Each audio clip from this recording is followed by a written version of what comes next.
All right, welcome back. Hope everyone's having a lovely day, a lovely night wherever you're from. And real quick, before we get started, as always, I want to give a lovely shout out to the channel members on this channel.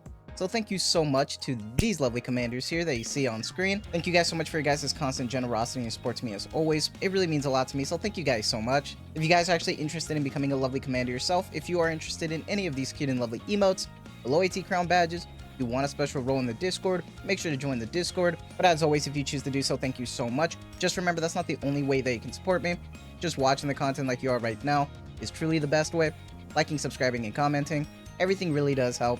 So thank you guys so much. And with the announcement of Kay's banner, the event story, and everything going on right now, I just want to talk about the lore for the last event that we had with Arcana, because there was a lot of interesting stuff that went down.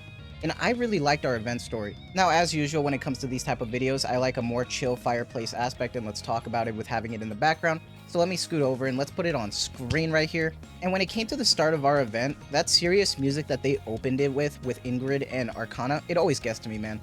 They've done it before with all the anniversary events, all the story events, even in the campaign, and it always gets to me because it's always going to be something serious. So for me, emotionally wise, the story was kind of all over the place, but I really like that. I like that they hint at some of the stuff that they're going to talk about in the story with using Ingrid's user code initial being I, but I really liked when they opened up the story with Phantom.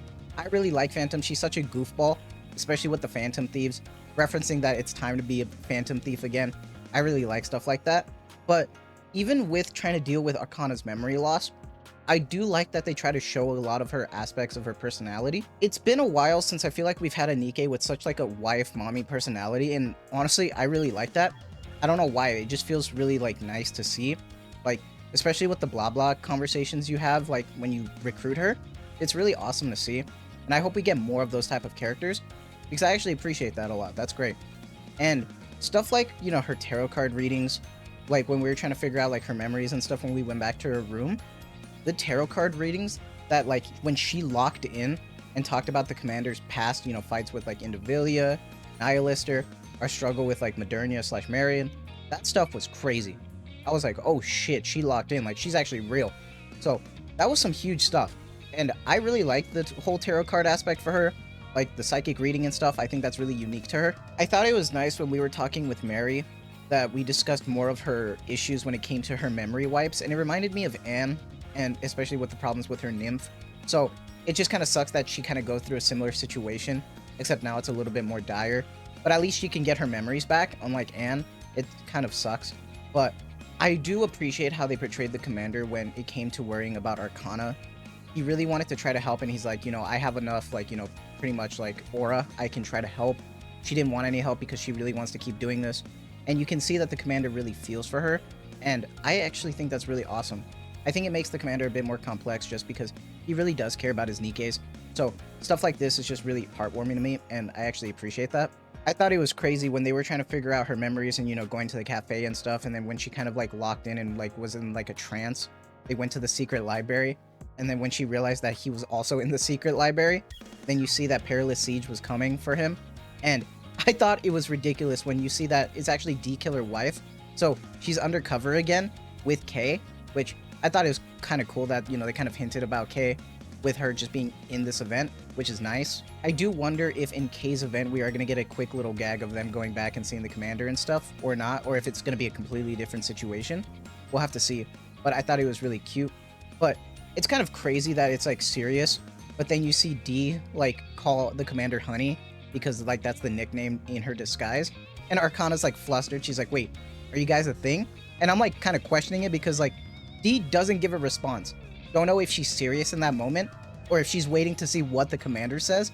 So I thought it was kind of funny, like that she's just kind of egging it on, like even if it's an accident. And the commander's like, oh, it's just complicated, dude. It's like, whatever.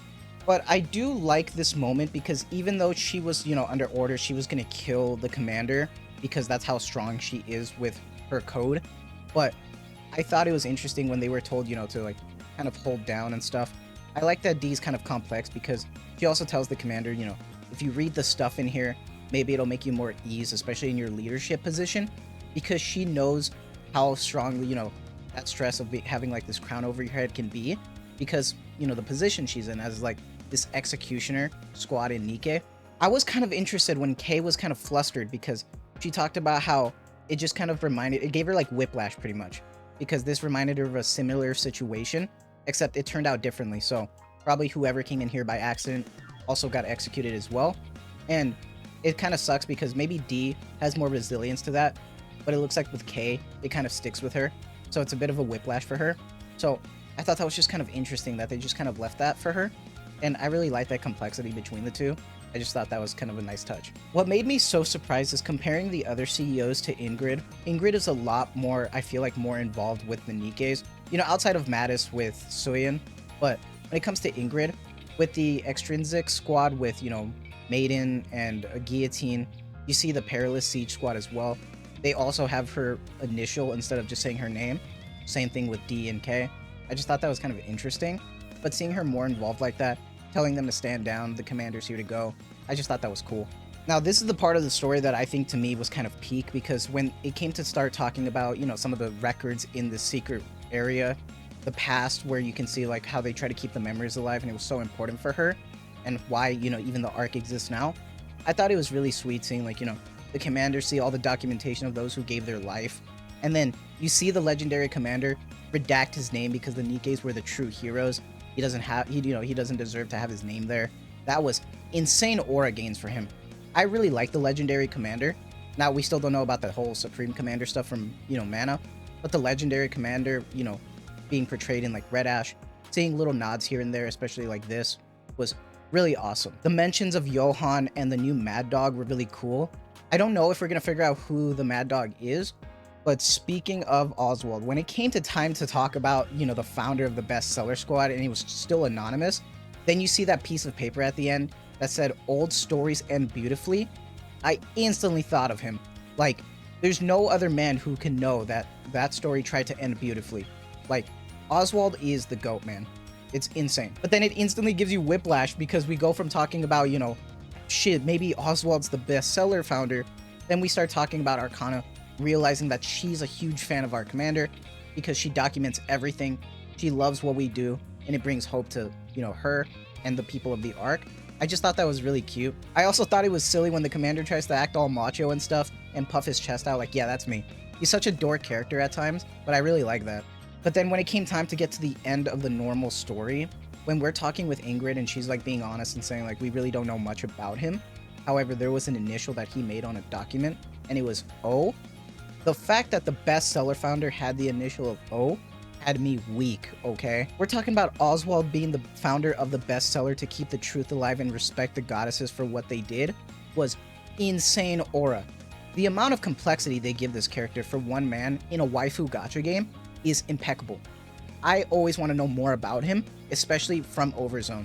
A lot of people hated him in Overzone, and I like that they try to portray him that way, and then you get whiplash instantly from Red Ash, and then you get more whiplash from Cinderella's event. It's crazy. It honestly makes me think back to when he made that decision in Overzone. It probably hurt him so much because he probably didn't even want to do that. So I really wonder what's the situation for Oswald to do that. But it adds this huge layer of complexity, especially for one character, and I just think it's such good writing. But now it's time to discuss the hard mode, okay? Because I love Delta so much. I've always talked about my love for SR Delta. So I was already excited and unexpected to see her in the hard mode. And it's so funny that they kind of follow up her Bond story with trying to be normal by going to a psychic to just do anything that's unique to try to learn how to be normal. It's so cute and kind of sad, but seeing her go for these readings in the tarot cards was so interesting. But then the fucking Phantom Thieves come out. They come out, you see like Miranda, you see Phantom, you see Quincy. They come out again and they're like, oh shit, I didn't expect anyone to be here. But then when they pull in, Delta's like, wait, is this our sign? Is this the sign from what Arcana said? Like, should I join the Phantom Thieves? Is this my chance to be normal? And then she's like, you could join because, you know, you're so righteous. I was like, wait, if she could truly be a Phantom Thief? I was like, wait. Does that mean we are going to get an SSR Phantom Thief this October or something, or whenever they do the next event? That'd be so sick. I'll be so happy with whatever they do with her SSR. I just hope they give it a great costume and she actually is worthy for like an SSR kit. Like, seriously, I love Delta. I think that's going to be enough simping about a story for one day, but you know, let me know what your guys' thoughts are on everything. Do you guys enjoy that story as much as I did? I really liked it. I was surprised how much I enjoyed Arcana's event. Really looking forward to Kay's event. But let me know what your guys' thoughts are on everything. If you have a comment about something, let me know. But that is going to be it from me. So I hope you guys have a lovely day, lovely night, wherever you're from. And as always, thank you so much for the constant support. Take care and have a good one.